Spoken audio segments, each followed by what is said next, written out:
अनेक युगांपासून या देवभूमीवर अंधार पसरला होता.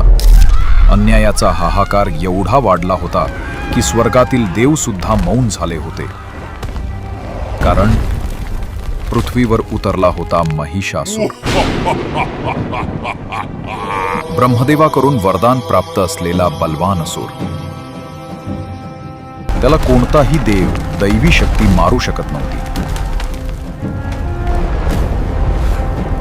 तेव्हा सर्व देवतांनी एकत्र येऊन एका अद्भुत दिव्य शक्तीला आर्त हाक दिली. तेव्हा आकाश फाडून, भूमी हलवून सर्व देवांच्या शक्ती एकवटल्या आणि जन्म झाला एका अद्वितीय रूपाचा.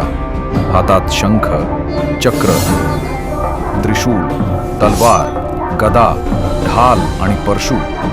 प्रत्येक अस्त्राने ती अद्वितीय सामर्थ्याचं प्रतीक झाली. वाघावर आरूढ होऊन ती रणांगणात उतरली.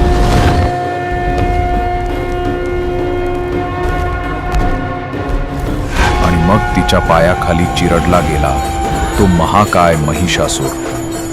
आणि तिने पुन्हा पृथ्वीवर न्याय प्रस्थापित केला.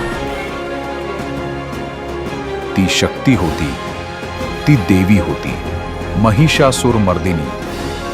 तीच महिषासूर मर्दिनी अवतरणार आपल्या परळ नगरीत सर्व दुःखांचा विनाश करायला व संपूर्ण परळ नगरीतील भक्तांचा उद्धार करायला.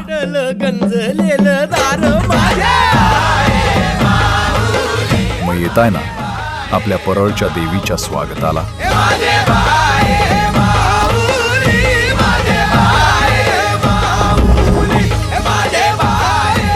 अनुभवू हा अविस्मरणीय क्षण.